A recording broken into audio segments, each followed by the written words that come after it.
decir, bueno, ¿de dónde venimos? Tenemos 15.000 años que pasamos del estrecho de Bering, 8.000, 9.000 años que llegamos a Sudamérica, y qué pasó en todo este periodo de 15.000 años, ¿no? Entonces, pero ¿quiénes cruzaron por el estrecho de Bering? A nuestros espectadores, bueno, como siempre les digo, hay que investigar mucho. El estrecho de Bering es ese espacio pequeñísimo, es realmente pequeño, entre el continente asiático o euroasiático y el continente americano, o sea, entre Alaska y Rusia. Exactamente. Están ahí mismo, están cerquititas. Estamos 90 kilómetros. Claro, están ahí mismo, se pueden dar la manito allí. Y en estos tiempos, me imagino que sea una zona un poquito caliente. Pero bueno, ese estrecho en determinado momento estuvo congelado. Así es, hubo un paso. Exacto, había como un puente de hielo y por ahí llegaron, pero ¿de dónde? Claro, llega de población euroasiática, justamente. Nosotros por eso cuando haces el rastreo de tus genes somos más identificados con población asiática, tenemos genes asiáticos. ¿Indonesios? Más bien no, de la parte de arriba, de China y la parte de Rusia que también tiene gente muy parecida a los chinos, ¿no? Claro. Y entonces esa es la gente que parece que pasa, pero también pasa un grupo mucho más europeizado, ¿no? Que son los denisovanos, que ocupan la parte central de Norteamérica, ¿no? Y ese es un reducto de población un poco diferente, que también deja una huella genética en América del Norte al menos, ¿no? Y el resto de población, que es la población en realidad euroasiática, más asiática, si diríamos, así como para identificarnos mejor, es la que se esparce por toda América y tarda años, miles de años en llegar de un lado al otro. Nuestra población, la más antigua, que parecería que es la cultura Ilaló, está más o menos en unos 9.000 años, desde la actualidad, ¿no? Entonces, claro, eso hace ver que primero estuvimos aislados, porque estuvimos congelados del estrecho de Bering, pero luego desaparece eso y nos quedamos aislados como continente. Después nadie nos descubrió, sino oficialmente hasta 1492. Pero parece que sí hubo intercambios con América, navegantes y etcétera, ¿no? Los denominados vikingos. Exacto. Incluso se habla que hay un tipo de migración importante en algunas zonas costeras que explicaría un poco por qué tenemos población nuestra tan blanca y con ojos azules en la costa ecuatoriana. Claro. Y hay otro hecho interesante que revivió la discusión de si también vinieron por Oceanía.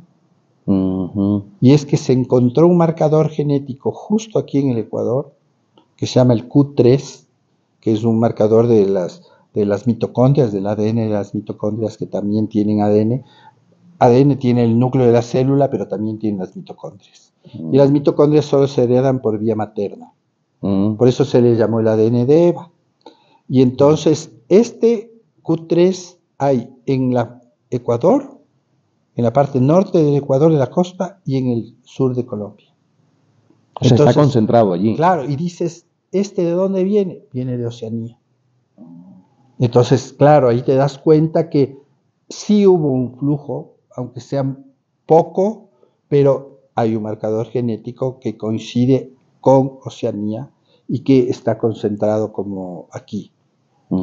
Y eso te hace ver que los estudios justo genéticos todavía están en pañales aquí, ¿no? Porque, ¿qué más pasó? Hicimos un estudio del cromosoma Y, en cambio, el cromosoma Y es el que te da si eres hombre o no. Claro. Y hereda solo por vía del padre. Entonces tú podrías rastrear el cromosoma Y hasta el primer hombre. También se le llamó el ADN de Adán. Que claro, ahora sabemos que eso no existe, no es que existe Adán como un solo ser, y Eva también, sino que eran un grupo de población, bueno, los primeros homos los Homo erectus, y todo esto es que aparece la población humana a través del proceso evolutivo, y se calcula que más o menos 800 hembras y 1200 machos, que son el origen poblacional de toda la población humana. Permíteme un momentito, que acabas de darme un dato que no había escuchado nunca antes. Desde la ciencia, ustedes los genetistas presumen o tienen determinadas seguridades de que ese grupo poblacional original, los cromañones, estaba compuesto por aproximadamente 800 mujeres y 1200 hombres. O sea que el término Adán y Eva viene siendo una metáfora. Claro, totalmente. O sea, científicamente no hay ningún tipo de apoyo a eso, ¿no? Claro. Pero justamente como la población humana surge en el centro de África, se calcula por el tamaño de poblaciones, por los comportamientos ambientales, por la forma de migrar, por los rastros genéticos, antropológicos, paleontológicos, etcétera, que era un grupo pequeño. Y se calcula más o menos que eran estas cifras, ¿no? Y que de ahí viene esta irradiación de la humanidad, que luego en Europa se encuentran con los neandertales, ¿sí? Y se encuentran tan poco que solo tenemos entre 2 a 3% de genes neandertales, dependiendo de la zona que analices. Nosotros en América tenemos un rastro neandertal de menos del 1%. Entonces es porque, claro, estuvimos aislados.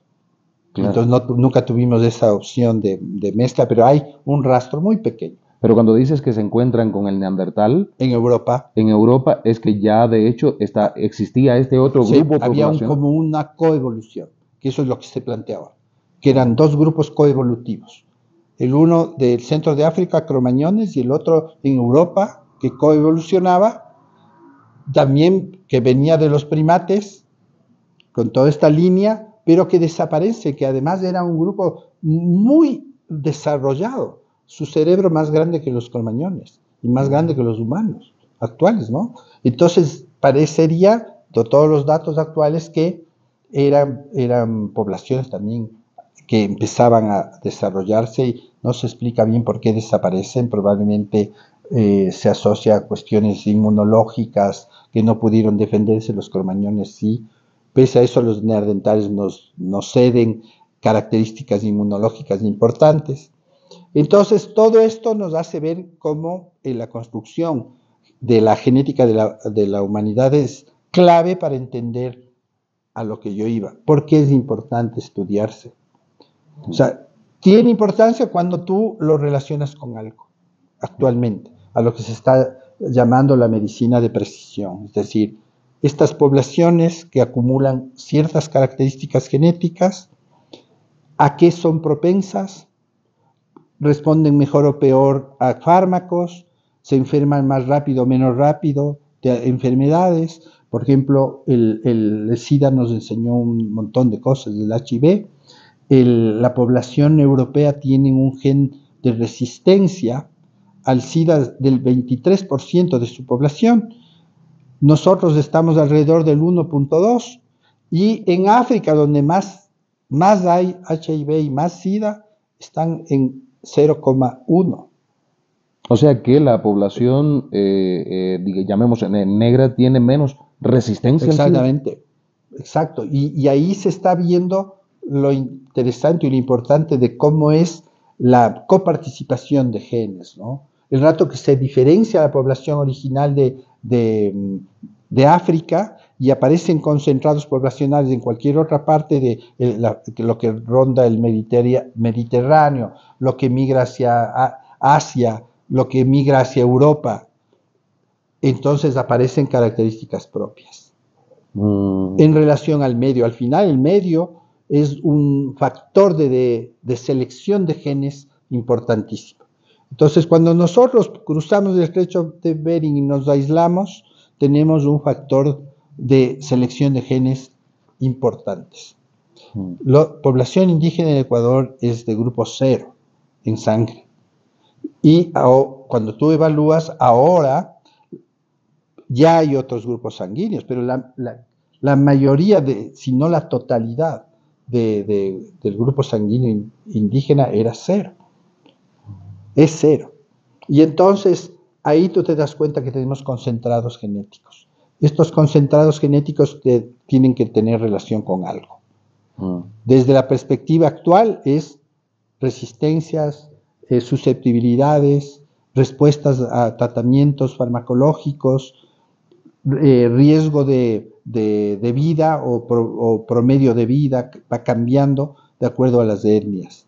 Claro. Y eso es lo que llama la atención en los estudios genéticos, ¿no? O sea, cómo estas variantes genéticas te dan una mayor o menor oportunidad de algo en relación al medio, a tu vínculo con el medio.